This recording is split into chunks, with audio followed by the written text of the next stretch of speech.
Hello everyone, this is Bhargavi. Welcome to my channel. Today recipe మామిడికాయ పప్పు ఎలా చేసుకుందామో చూద్దాం. సింపుల్గా కావలసిన పదార్థాలు మామిడికాయ, పచ్చిమిర్చి, ఆనియన్. ముందుగా పప్పు వాష్ చేసుకొని అందులోకి తగినన్ని వాటర్, తర్వాత మామిడికాయ, పచ్చిమిర్చి, ఆనియన్ వేసుకోండి. తగినంత పసుపు వేసుకొని 3 విజిల్స్ వచ్చేంత వరకు ఉడికించుకొని స్మాష్ చేసుకొని పక్కకు పెట్టుకోండి. అందులోకి పోపు పెట్టుకుందాం. ముందుగా కడాయి పెట్టుకొని అందులో 2 టేబుల్ స్పూన్ ఆయిల్ వేసుకోండి. తర్వాత జీలకర్ర, ఆవాలు, ఎండుమిర్చి, 2-3 వెల్లుల్లి కట్ చేసుకొని వేసుకోండి. అందులో కరివేపాకు వేసుకోండి.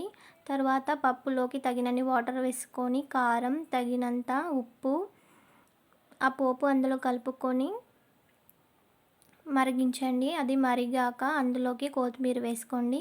అంతే, పుల్లగా మామిడికాయ పప్పు రెడీ. అందులోకి అప్పడాలు వేయించుకొని తినండి, కాంబినేషన్ బాగుంటుంది. Thank you for watching.